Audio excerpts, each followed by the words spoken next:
이제 마지막 발표 시간인데요. 천부경과 하이데거를 주제로 발표해 주실 황경선 박사님을 큰 박수로 모시겠습니다.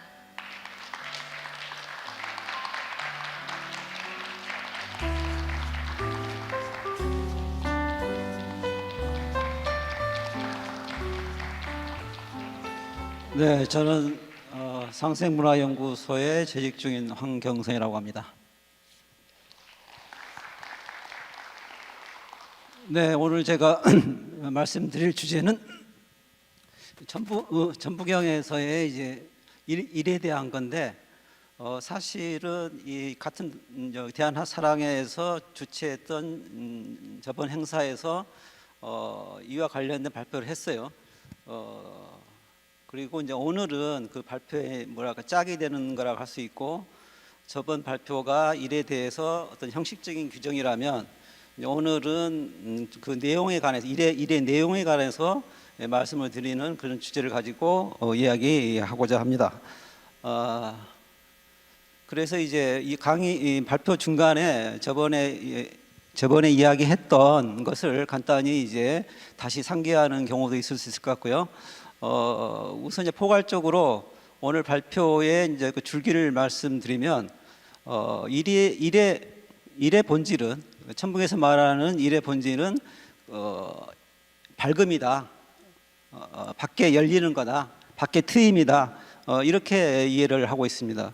그러니까 여기서 밖에 열림이 이제 좀 생소한 말이지만, 예컨대 우리가 뭐 동이 텄다, 날이 겠다 이랬을 때를 그런 상황을 연상하면서, 그 의미를 연상하면서 제가 여기서 자주 쓰게 될 밖에 트임이란 말을 일단은 그렇게 이해해 주시면 좋겠습니다. 이것이 일의 본질이라면은, 밝음이 일의 본질이라면 그것은 영역의 문제이다. 왜냐? 밝음이라는 것은 밖에 스스로를 확장하고 스스로 퍼져나가는 거니까, 퍼져나간다고 확장된다고 하는 것은 어떤 시간과 공간을 장으로 해서 열려나가는 거니까 그것은 곧 영역화의 문제가 되는 거죠. 그리고 영역화는 오늘은 말씀 안 드리겠지만은 시간과 공간의 문제이고, 또 그 영역화하는 밖에 튀는 일을 맞이하고 상응하고, 그래서 일이 밖에 튈 수 있도록 하는 그런 개방성의 역할을 하는 것이 천부경에서는 인간이다. 그래서 일은 곧 인간과의 관련을 이야기하는 것이고, 바꿔 말하면 인간 또한 처음부터 일에 대한 관련으로 있는 것이고, 인간의 천부경이나 하이데거를 통해서 볼 때 인간의 본질은, 혹은 인간이 다른 것들에 비해서 우월하다면 그 인간의 탁월함은 바로 이렇게 일이나 존재의 진리를 위해서 자신을 그 장으로 바칠 수 있는 존재자다. 그래서 인간의 본질이 거기에 있다, 이렇게 이야기를 할 수 있겠습니다. 그래서 이제 원래 그 천부경 내용으로 들어가면 일시무시는 천부경에 이제 나오는 첫 구절이죠. 여기서 이제 일에 대해서 천부경은 뚜렷이 말하지 않고 있지만은 이미 일에 대해서 규정하고 있습니다. 유무이원이라고 규정하고 있는데, 어떻게 그런 이야기가 되느냐? 일단 천부경의 일은 가장 무난하게 정의할 수 있는 게 만물이 비롯하는 우주의 근본이다. 이 정도로 하면 무난한 정의가 될 거라고 생각합니다. 우주의 근본으로서 일이라고 하는 것은 지극한 거고, 우리가 굳이 큰 하나라고 말하지 않아도 이미 그것은 더 이상이 없는 큰 거죠. 우주의 근본으로서 일은 대일이고 태일이다. 그 일에 대해서 천부경이 말하기를 일시무시라고 하는 거죠. 일은 시작이나 만물이 비롯하는 시작이나 자신의 시작을 갖지 않는다. 혹은 일에서 시작하나 그 일은 시작이 없는 무다. 또는 뭐 무에서 시작한 하나다. 뭐 이렇게도 번역을 하는데, 근데 이 구절을 이제 우리가 다시 들여다보면, 일이 시작이라는 것은 일은 있는 어떤 것이어야 되는 거죠. 모든 것이 시작이 되기 위해서는 있어야 되는 거죠. 그러나 동시에 그 일이 시작이 없는, 시작을 갖지 않는, 또 무에서 시작하는, 이 말은 또 뭘 의미하냐면은 일이 무라는 거예요. 있지 않는 거라는 거죠. 무라는 거죠. 그러니까 유이면서 무라는 것을 말하고 있는 거죠. 같은 논리로 좀 바꿔서 말씀드리면, 일이 시작이다. 근데 이번에는 같은 논리로 상반된 이야기를 할 수 있는데, 일이 시작이려면은 일은 있어서는 안 되죠. 무해야 되죠. 있는 것이 아니어야 되죠. 왜냐하면 모든 있는 것들은 시작을 가지니까 일보다 앞서는 그것이 만물의 시작이겠죠. 일은 시작이 아닌 거죠. 왜냐하면 이 시작으로 알고 있는 일보다 더 앞선 것이 있어야 되니까. 일이 존재하는 한, 일이 어떤 것으로서 있다라고 생각하는 한 우리는 일을 더 거슬러서 또 다른 시작으로 올라가야 되니까 일은 시작일 수가 없죠. 만약 일이 정말로 시작이려면 일은 있어서는 안 된다는 말이 되는 거죠.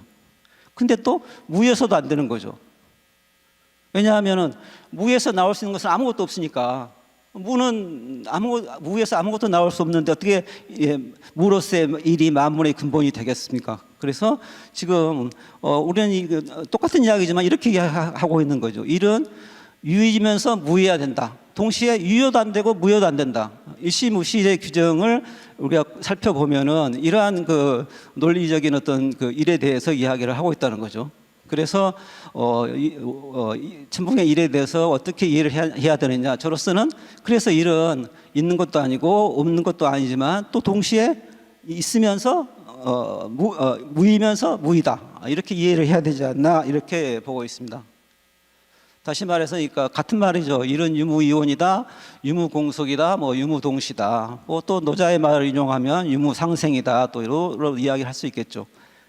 이것은 동시에 또 뭘 의미하냐면 우리가 기존에 이제 당연한 것으로 알고 있는 어떤 형식 논리 그런 것으로서는 천부경 일을 올바로 이해할 수 없다는 것을 의미하는 거죠. 왜냐하면 우리의 형식 논리로 보면은 유와 무란 상반된 것은 동시에 양립할 수가 없죠.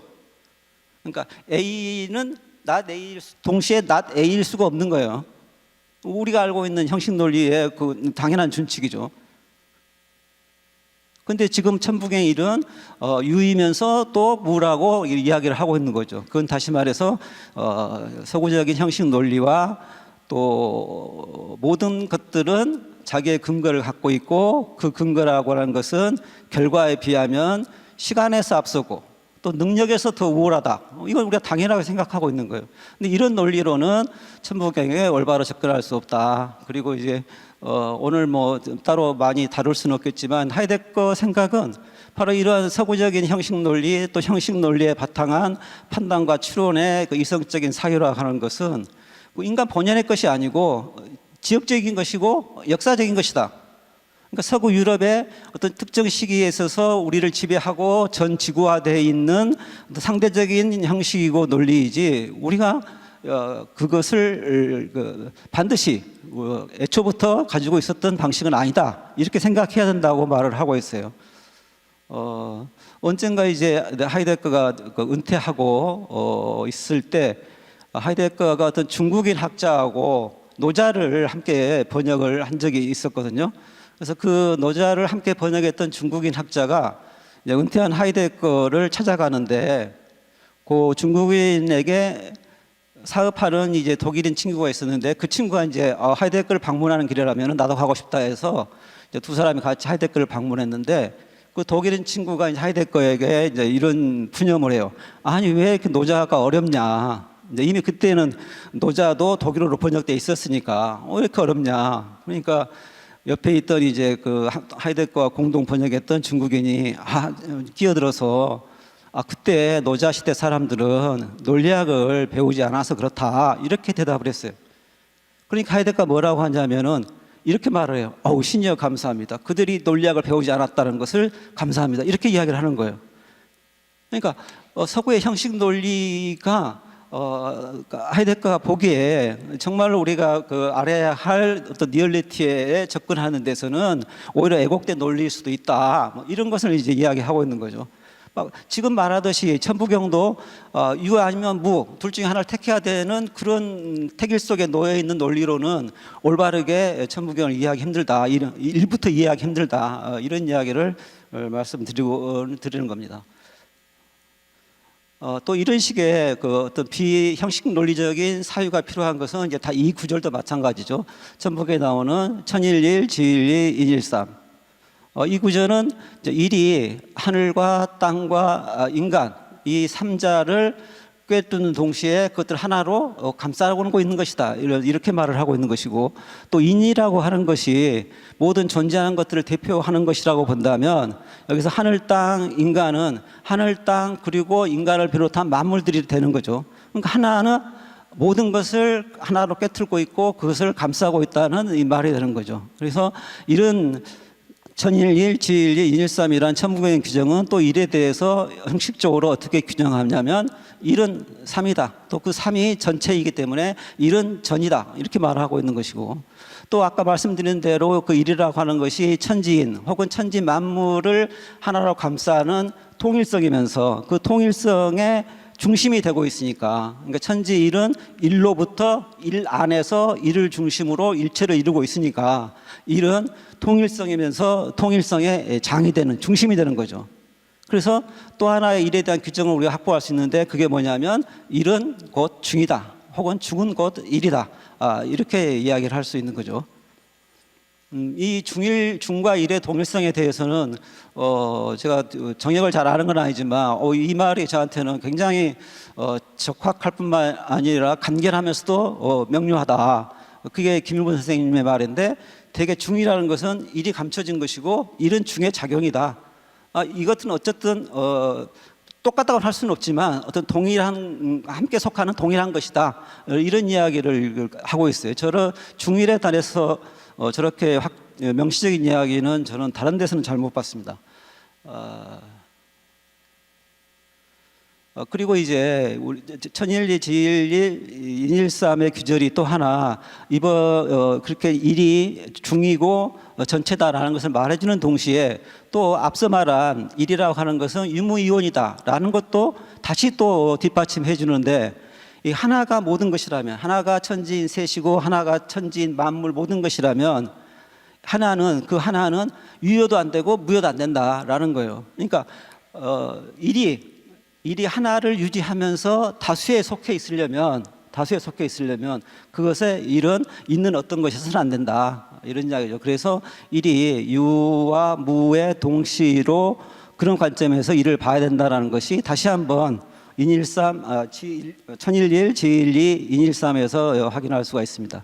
근데 여기까지가 제가 파악할 때는 천부경에서 직접 말해주는 일에 대한 그 규정이라고 생각합니다. 그러니까 그건데 이건 지난번에도 이제 여기까지는 우리가 이야기를 한 거죠. 근데 이제 문제는 이런 일에 대한 형식적인 규정이 이 천부경으로부터 이끌어낼 수 있는데, 그렇다면 과연 그 형식적 규정에 부합한 게 뭐냐는 거죠.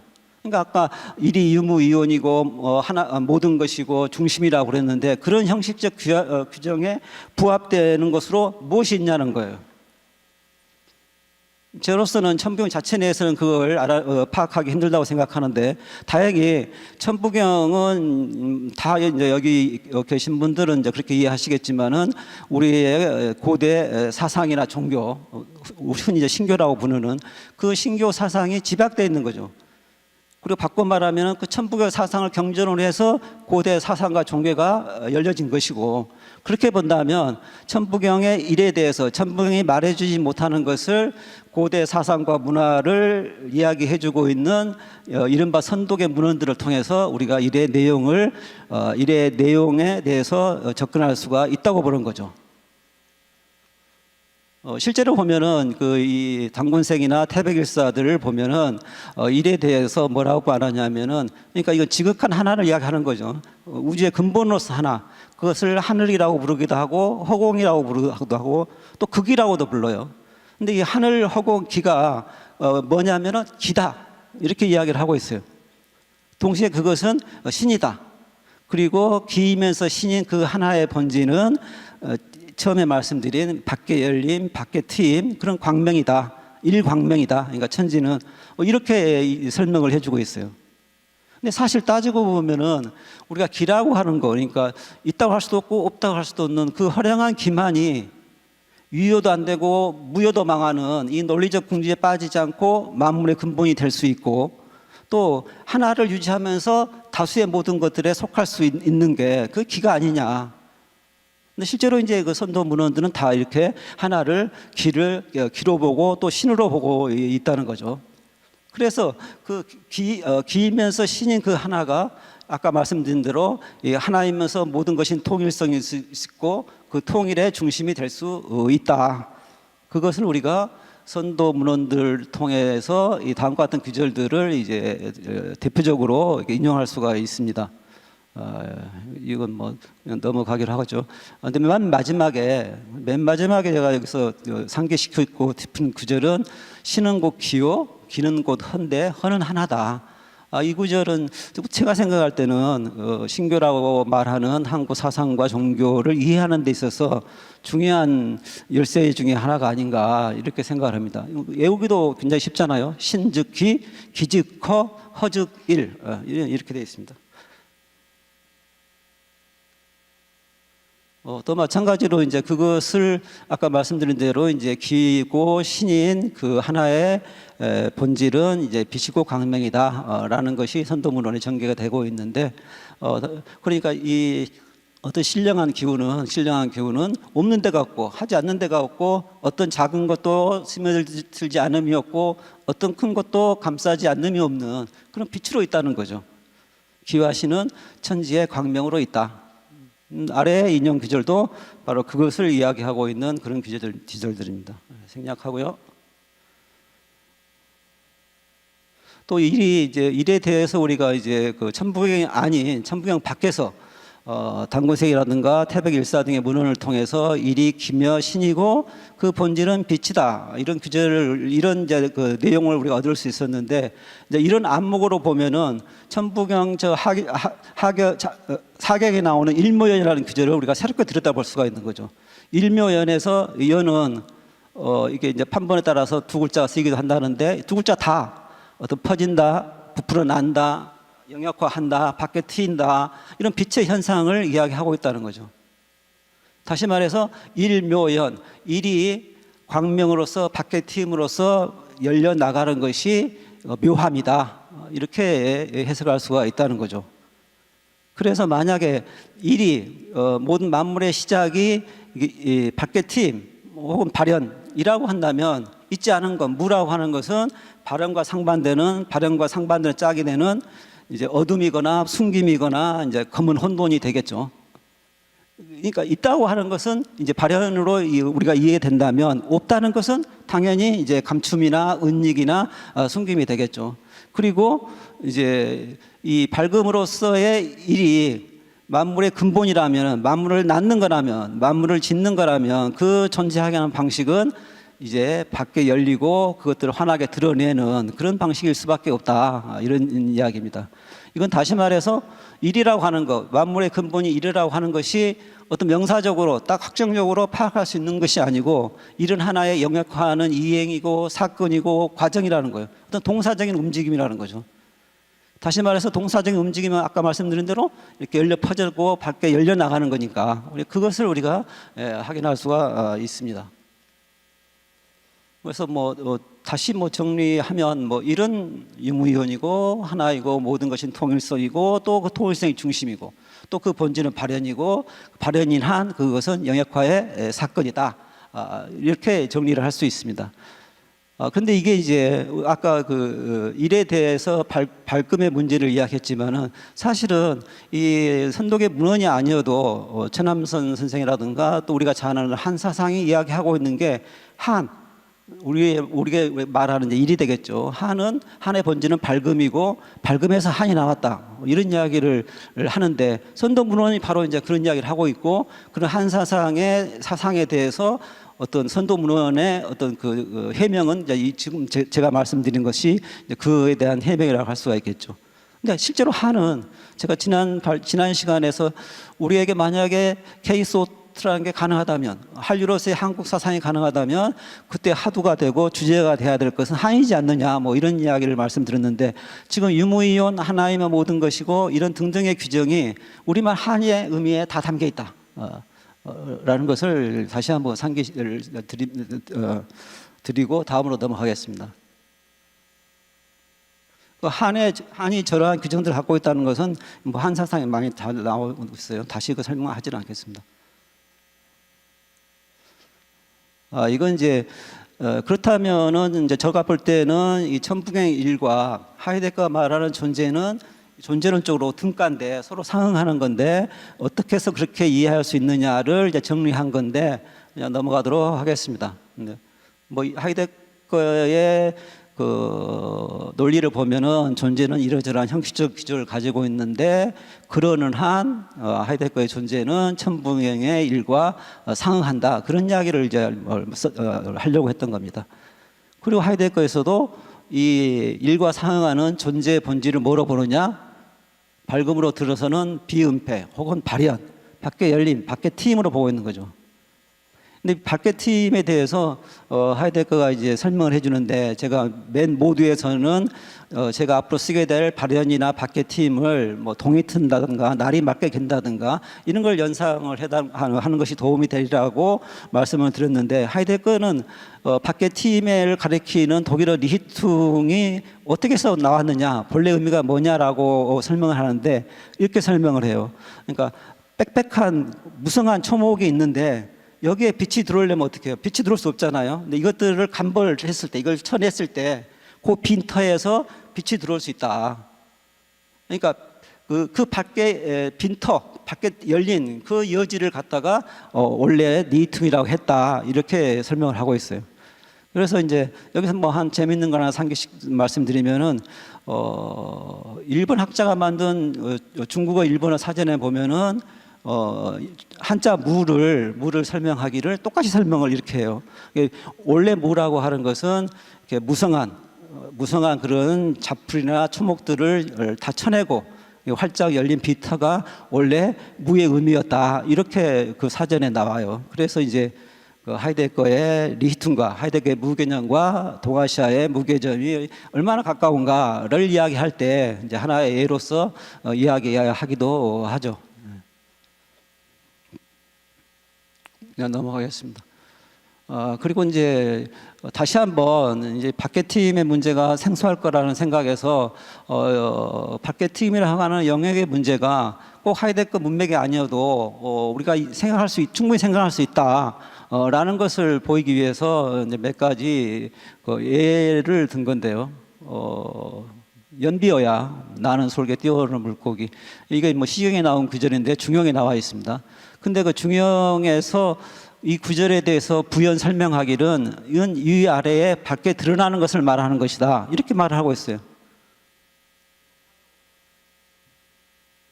그러니까 나는 솔개 뛰어오르는 물고기가 어떤 중의 발현을 설명하고 있는데 그 중의 그 성격이라고 하는 것은 위아래로 밖에 트이는 영역화의 사건이다, 이렇게 이해할 수 있잖아요.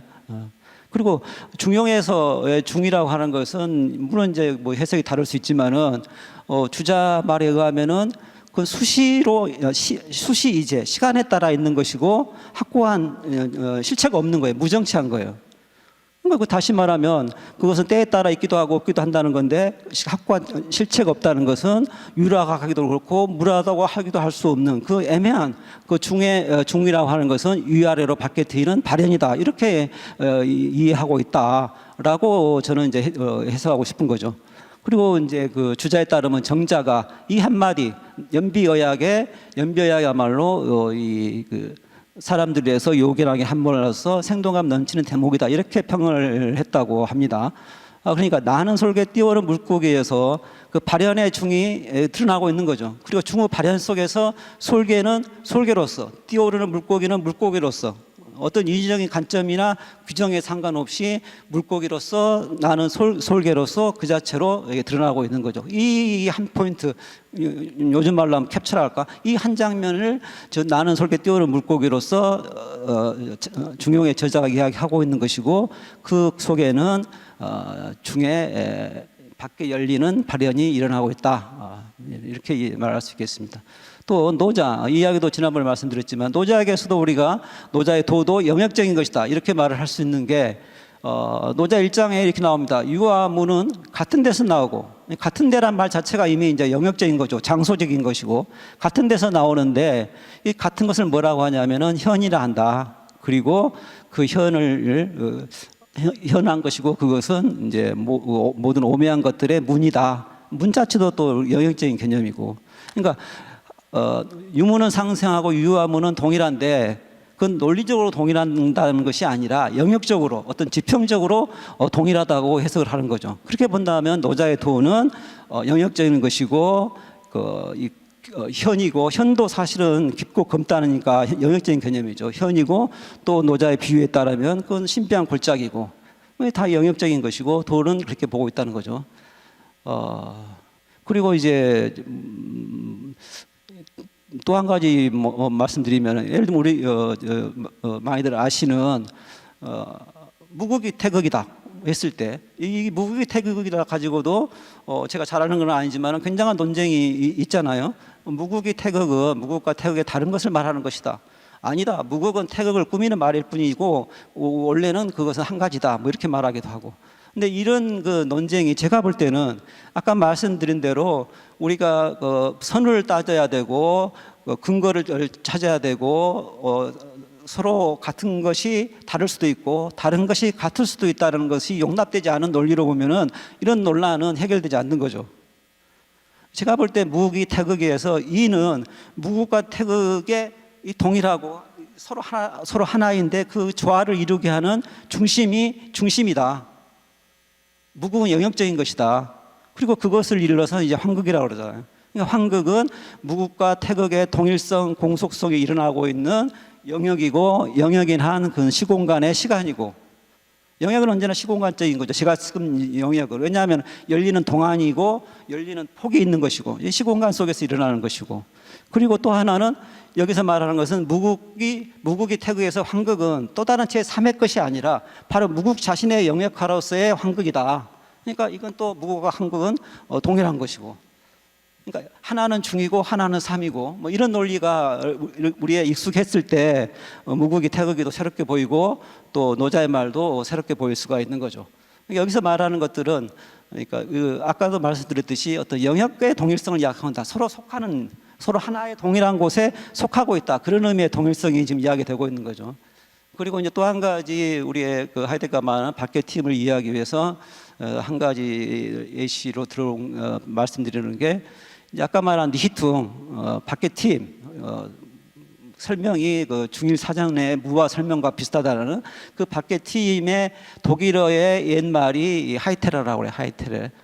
이 하이테레가 원래 의미하는 바다. 근데 그 하이테레가 어떤 의미냐면은 밝다, 맑다, 뭐 청량하다, 시원하다, 찬란하다, 찬연하다, 이런 의미를 가리키고 있는 거죠. 그러니까 이런 다수의 의미들을 공통적으로 꿰뚫고 있는 의미는 뭐냐? 막의 갬, 어떤 개인의 그런 이야기, 그런 사태를 이야기하고 있는 것이고, 그것이 오늘날 하이데거 말로는 니히퉁으로 쓰고 있는 바다, 이렇게 이야기를 하고 있는 거죠. 이렇게 막의 개인, 막의 팀, 이런 것이 하이테레라고 한다면 그것은 우리가 잘 아는 이제 인왕제석도의 제색하고 이제 같은 말인 거죠. 제색이 이제 비개인티, 비개인티의 맑음, 이런 걸 이야기하는 거잖아요. 그리고 저 그림은 이제 인왕제석도라는 이름의 정선 선생이 이제 그린 그림인데, 비가 갠 뒤에 인왕산의 풍경을 그렸습니다.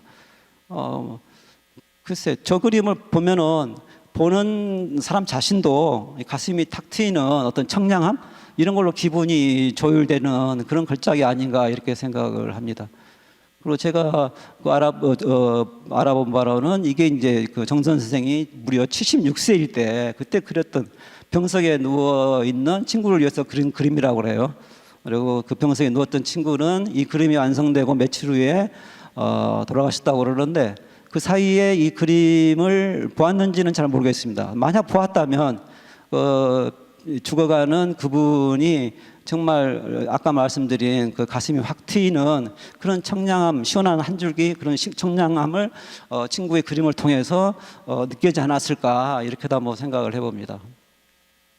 네, 그래서 이제 밖의 팀이란 말을 설명하기 위해서 이런저런의 이제 예를 들었는데, 바로 이제 하이데거가 당연히 많이들 알려져 있지만 하이데거는 존재를 묻는 철학자다. 근데 그 더 엄밀하게 이야기하면 하이데거는 바로 이 존재가 발현하는, 위아래를 트이는 그 영역의 문제, 그 그리스어로 토포스라고 하는데, 그 토포스가 결국은 하이데거의 가장 이 평생을 추구했던 그 물음이다. 이걸 존재의 의미에 대한 물음이라고 말하기도 하고 존재의 진리에 대한 물음이라고 말하기도 하는데 바로 이것을 하이데거가 계속 쫓았던 거죠. 그리고 하이데거에 따르면은 우리의 세계라고 하는 것이 바로 일과 비교될 수 있는 존재가 발현하는 그런 장이다.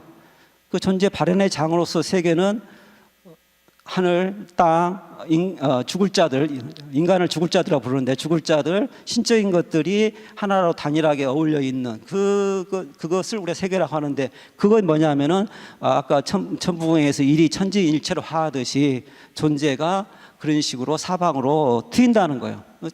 존재는 그렇게 사방으로 트이는 영역화의 사건이고 발현이라는 거죠. 네, 그리고 또 하나 중요한 것이 맨 처음에 언급을 했었지만은 이렇게 밝게 트인다, 뭐가 열려 퍼진다라고 할 때는 그런 영역화의 사건에는 반드시 뭐가 필수적으로 요구되냐면은 그것을 담을 수 있는 그릇, 그것이 일어나도록 할 수 있는 어떤 개방성이 필요하다는 거예요.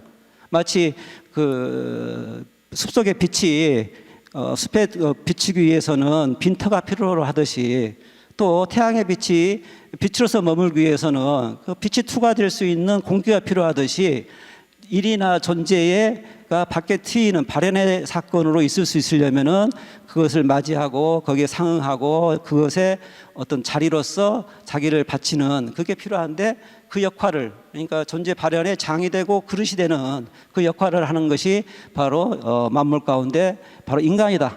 인간의 사유다. 또는 사유하는 인간이다 이렇게 말할 수 있죠.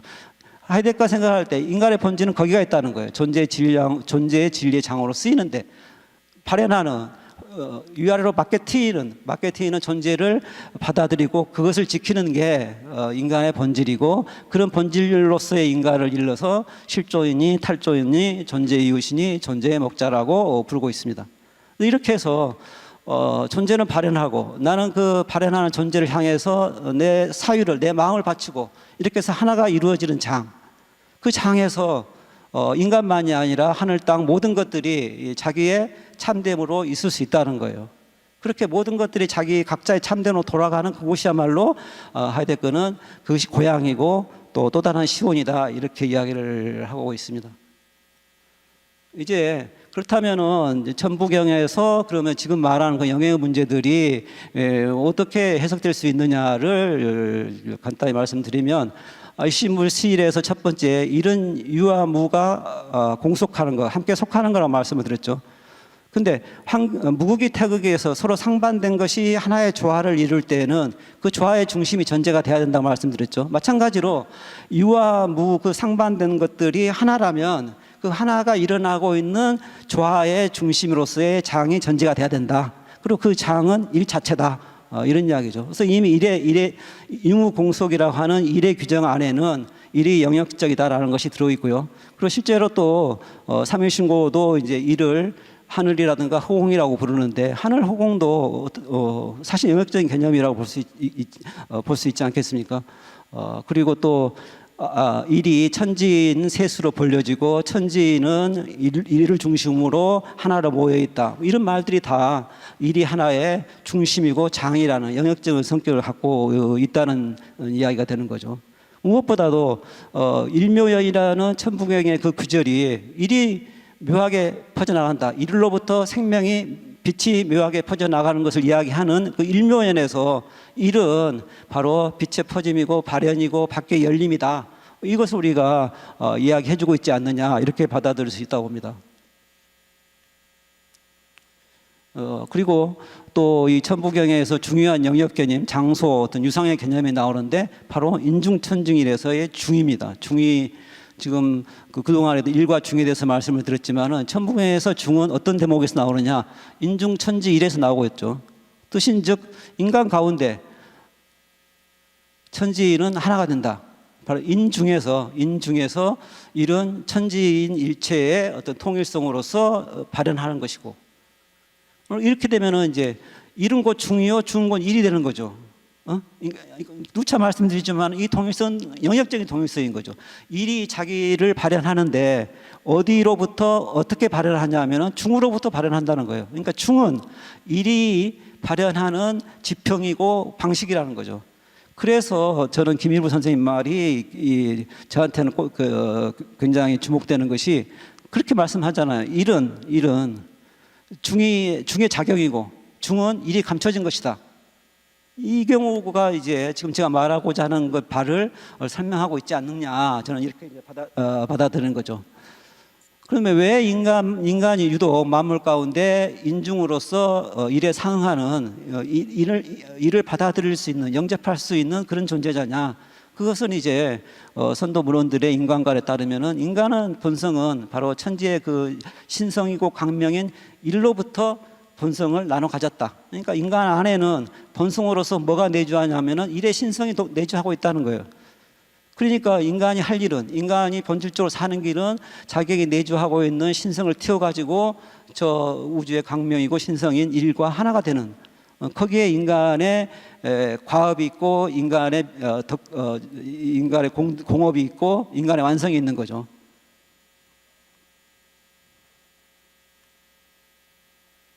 그럴 때 지금 말씀드린 대로 이제 인간의 인중에서 중이라고 하는 것은 인간이 그렇게 이를 향해서 천지의 광명을 향해서 순전한 마음으로 자기를 바치고 그것을 맞아들이고 라는 그런 개방성을 통해서 인중이 중이라고 하는 영역이 열려지고 그 영역에서 일은 그 자리에서 일은 일로서 발현한다. 이렇게 저는 보고 있습니다. 그러니까 중의 인간은 이렇게 일이 발현할 수 있도록 일의 유일한 짝으로서 거기를 상응해서 마음을 모아서 그 일로 자신을 바치고 그 일을 온전히 받아들이는 그러한 개방성과 함께 중의 영역이 펼쳐지는 것이고 그 중의 자리에서 일은 일로서 있는 것이고 이렇게 저는 이해를 하고 있는 겁니다. 말씀드린 대로 이제 일과 인간이 그 중의 자리에서 그와 같이 있다는 것을 뭘 의미하냐면은 그 인중의 자리에서 일과 인간은 하나로 속한다, 함께 속한다 라는 것을 이야기하는 거죠. 그렇게 일은 인간을 향해서 자기를 밖에 틔우고 인간은 그 일을 향해서 자기의 마음을 바침으로써 이루어지는 그 하나의 발현의 영역에서 인간도 고유한 본질로 있을 수가 있게 되는 거죠. 그뿐만 아니라 태일이라고 할 수 있는 그 큰 하나에서 인간만이 아니라 모든 것들이 만물들이 다 각자의 어떤 고유함으로 존재하게 될 수 있다 이런 이야기죠. 그래서 정말 천하의 그 근본은 내 마음의 중에 있는 거죠. 내가 중으로서 일의 자리를 바쳐가지고 내가 중일의 그런 신법을 유지한다면 일도 나도 나밖에 다른 천지 만물도 다 처음으로 각자의 참됨과 고유함으로 존재할 수가 있게 된다. 그런 이야기입니다. 그래서 이제 이런 이 하나의 그 장이 사실은 이제 우리에게 다가오고 우리가 맞이해서 나아갈 바지만은 지금까지 말씀드린 가운데서 파악해 보면은 그건 우리에게 본성으로 주어져 있는 거예요. 우주가 열리면서 인간이 시작되면서 이미 주어져 있는 어떤 시작과도 같은 거죠. 그런 점에서 보면은 어떤 오래된 것보다도 더 오래된 것이라고 말할 수 있죠. 우리가 새롭게 다가오는 것이지만 사실은 우리가 가장 오래전부터 어떤 오래된 것보다 더 오래전에 이미 우리가 가지고 있는 것이고 우리에게 주어진 것이다. 그리고 동시에 그 태일의 장이라고 하는 것은 어디 다른 곳에 있는 것이 아니고 내가 그 안에 살고 있는 인간이 그 안에 살고 있는 곳이고 그런 의미로 가장 가까운 것이기도 하는 거죠.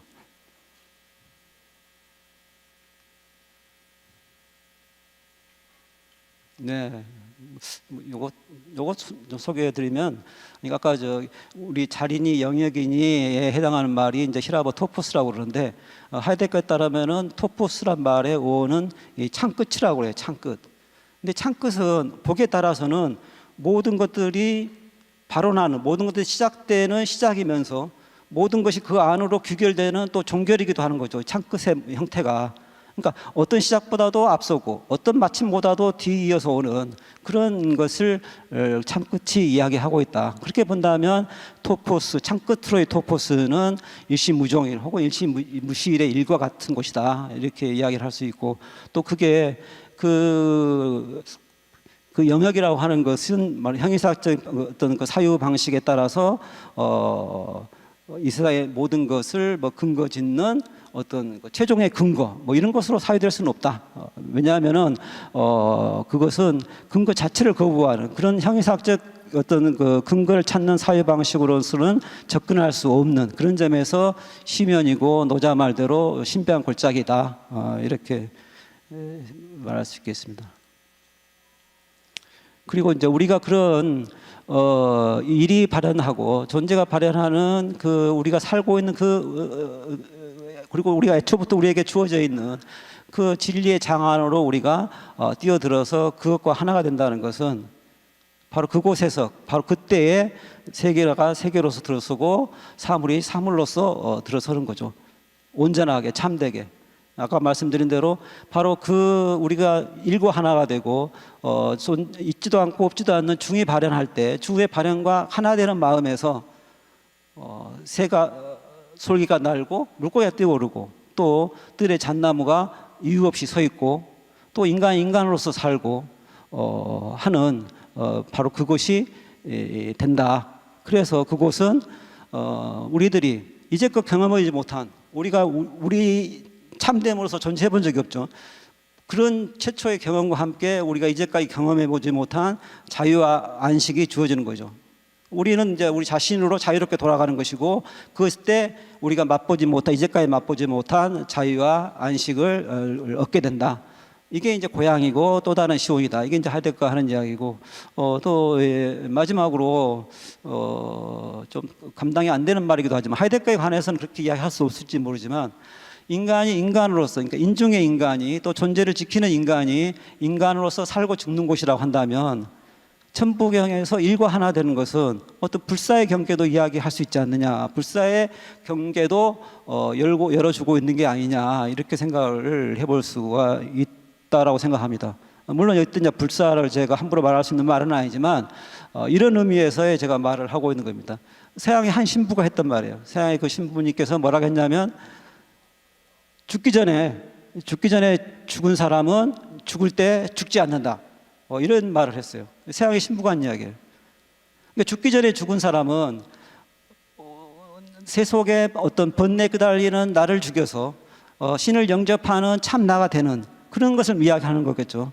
그래서 일과 혹은 존재와 하나가 되는 그 순전한 마음 속에서 연비어약이 이루어지고 모든 사물이 사물로서 서는 그런 경계에 들어섰을 때에는 내가 죽어도 죽는 게 아닌 거죠. 그런 뜻으로 한 말이라고 생각합니다. 그렇게 해서 죽기 전에 죽은 사람은 죽을 때 죽지 않는 거예요. 언제 이 생사가 이제 문제가 되지 않는 거죠. 뭐 이게 이제 뭐 과한 이야기지만 아마 공자 선생님도 아침에 도를 들으면은 저녁에 죽어도 좋다. 조문도 뭐 석사가 뭐 이런 말을 아시잖아요. 그런 경계이지 않을까. 그리고 천부경은 바로 그런 경계도 우리를 인도하고 있는 게 아니냐 이렇게 생각을 해봅니다. 그래서 천부경은 우리가 하이데거는 인간을 죽을 자라고 부르는데 가사자, 죽을 자들이라고 부르는데 이 죽을 자들이 인간이 이 대지에 머무는 한 우리가 의탁하고 우리가 기대는 그런 소위 경전으로서 인간과 함께 계속 소중하게 남아 있을 것이다. 이런 생각을 해봅니다. 뭐 지금까지 많은 얘기가 좀 어렵기도 하고 또 불사라는 감당이 안 되는 또 벅찬 이야기도 말씀을 드렸지만 어쨌든 제가 오늘 들은 말씀이 천부경의 뜻에 맞기를 바라면서 오늘 발표를 마무리하겠습니다. 감사합니다.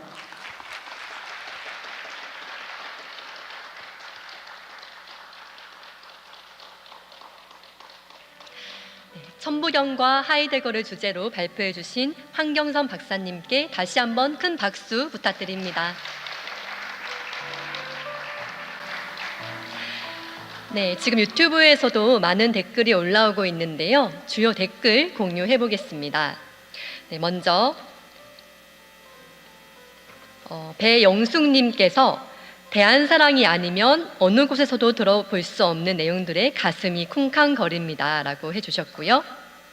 네, 그리고 오후의 책방님께서 하이데거가 숲속을 산책하며 존재와 존재 발현에 대해 깨달아가는 모습이 그림처럼 그려지네요 라고 해주셨습니다. 그리고 최옥주님께서요. 영성시대를 견인하는 맑고 건실한 대한사랑 관계자 모든 분들의 노고에 깊이 감사드립니다 라고 해주셨습니다. 네, 또 버터구이님께서 인간에 대한 새로운 존재 가치적인 해석이 너무 와닿네요. 좋은 강연 감사드립니다 라고 해주셨고요. 네, 그리고 도리TV님께서 5일간의 역사를 바로찾기 위한 수많은 강연과 공연이 벌써 끝나가네요. 너무 아쉽습니다. 이런 좋은 행사를 기획하고 진행해 주셔서 정말 감사드립니다 라고 해주셨습니다. 소중한 댓글 주신 모든 분들께 감사드립니다.